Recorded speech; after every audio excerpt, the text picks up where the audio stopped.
Pasiku, ente,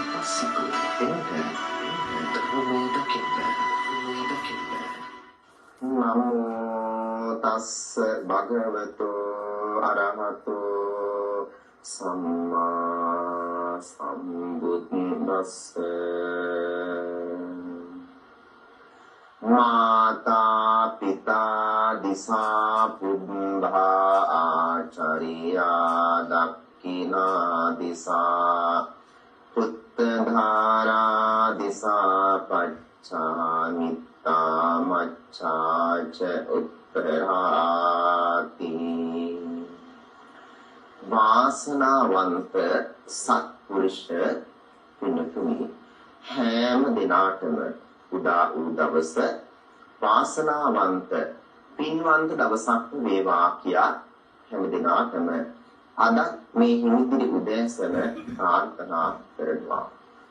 අද දවසේදී ස්වර්ණවාහිනී නාලිකාව ඔබ වෙතගෙන එන එහි පස්සිකෝ සඳහන් වැඩසටහනටයි ඔබ සම්බන්ධව සිටින්නේ. උදා වූ හිමිදිරි උදෑසන මුළු දවසම වාසනාවන්ත වූ දවසක් බවට ඒ වගේම සුවපත් වූ දවසක් බවට පත් කරගන්න සඳහන් කරුණක් සිතට ගැනීමෙන් ඔබට හැකියාව උදා වෙලා තියෙනවා. දහම් ශ්‍රවණය කරන්න ලැබීම මහා භාග්‍යවන්ත කුසලයක්.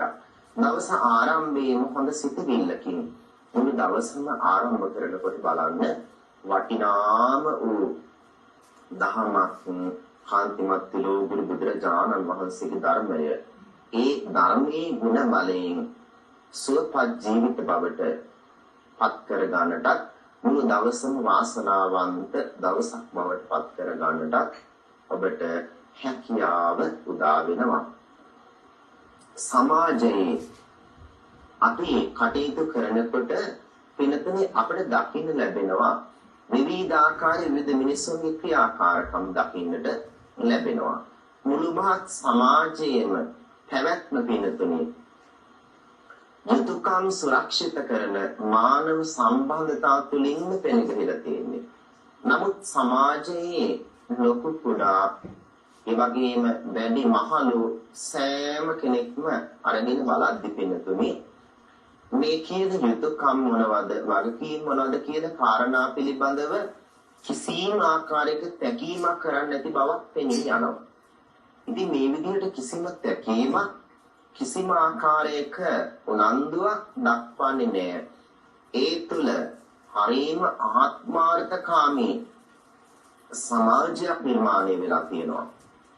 තමන්ට ලැබෙන වාසිය, තමන්ට ලැබෙන ලාභය නිසාම අවසානයේ මේ මිනිස් ජීවිත පවා නැති කරන තත්ත්වයටපත් වෙලා තියෙනවා. ඒ තරමටම අනකොටා ගැනීම සිද්ධ කරගන්න තැනටපත් වෙලා තියෙනවා. ඉතින් මේ වගේ භයානක දේවල් ඛේදවාචක පවා දකින්න අපට ලැබිලා තියෙනවා. ඉතින් මේ කියන සුරක්ෂිත වෙච්ච මානව සම්බන්ධතා යුතුයකම් හරියට පවත්වා නොගැනීම නිසා මේ දේවල් සිද්ධ වෙන බව මේ සමාජයේ මේ දෙදරා යාමක් සිද්ධ වෙන ආකාරය සිද්ධ වෙලා තියෙන බව අපිට හිතන්න පුළුවන්කම තියෙනවා. ඉතින් ඒ නිසා පින්නතුනි විවිධ අංශ වල පෞල් ගත්තට පස්සේ පෞල් සංස්ථාව සම්පූර්ණයෙන් දෙදරා යාමක් සිද්ධ වෙලා තියෙනවා. ඉතින් බලන්න ස්වාමි භාර්යාවරුන් අතර කිසිදු සම්බන්ධතාවයක් සාර්ථක සම්බන්ධතාවයක් දකින්නේ නැහැ.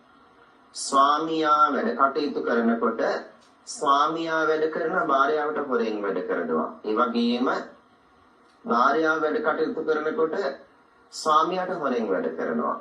ඉතින් එතකොට ඊළඟට දෙමාපිය දරුවන් ගත්තට පස්සේ දරුවෝ දෙමාපියන් පිළිබඳ සැලකිලිමත් වෙන්නේ නැහැ. දෙමාපියන් දරුවන් හදා වඩා ගත යුතු ආකාරය පිළිබඳ සැලකිලිමත් වෙන්නේ නැහැ.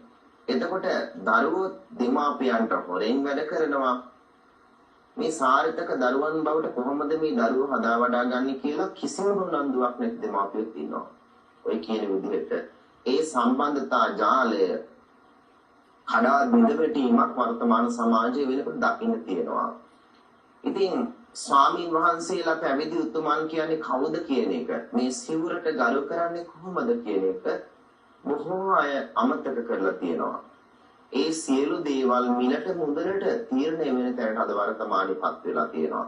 ඉතින් එතකොට පූජක උතුමන්ලා ගරු කළ යුතු අය කවුද කියන එක කුඩා වයසේ මේ රටේ අනාගතේ බාර ගන්න දරුවන් වශයෙන් මේ ළමා අවදියේ ඉඳන්ම එයාට ලැබෙන අත්දැකීම් සම්භාරයන් නිසා මේ කටයුතු අමතක කරලා දාන තත්වයකටපත් වෙලා ඉන්නවා. කිසිම සත පහකට ගණන් ගන්නේ නැති තත්වයකටපත් වෙලා තියෙනවා. ඉතින් මේ කරුණු කාරණා කිසිම අවධානයකින් තොරව ගමන් කරන සමාජ වාතාවරණයක් උදා වෙලා තියෙන නිසා මුළු මහත් සමාජයේම පීඩාකාරී තත්වයකටපත් තියෙනවා. විවිධ අය කටයුතු කරනකොට වෙනතර මේ සම්බන්ධතා ජාලයේම බෙදරා යාම දකින්නට තියෙනවා. ස්වාමි සේවක වශයෙන් ස්වාමියා සේවකයා වශයෙන් කටයුතු කරන්නේ කොහොමද කියන සම්බන්ධතාවය දන්නේ නැහැ. ඉතින් ස්වාමියා ඉන්න තැන විතරක් හොඳට වැඩ කටයුතු කරනවා. ඒ වගේම ඒ සේවකයන් ස්වාමියා නැති වෙලාවක ආයතනයක් වුණත් බාර දීලා ගියාට පස්සේ ඒ ආයතනයේ ස්ථානීය තියෙන දේවල් හොරකම් කරගෙන ඉන්න තත්ත්වෙටපත් වෙලා තියෙනවා. ඉතින් කොයි වෙලාවෙද ඒ බලධරයන් ස්වාමියන් ඉන්නේ නැති වෙලාවට තියෙන දේවල් ඔක්කොම අරගෙන යනවා. ඔන්න ඔය වගේ තත්ත්වෙටපත් වෙලා තියෙනවා. හොරකම් කරන්න පුරුදු වෙලා තියෙනවා. ඒ කරුත්වය ඒ කියන්නේ විශ්වාසය බිඳවට ගන්න තත්ත්වෙටපත් වෙලා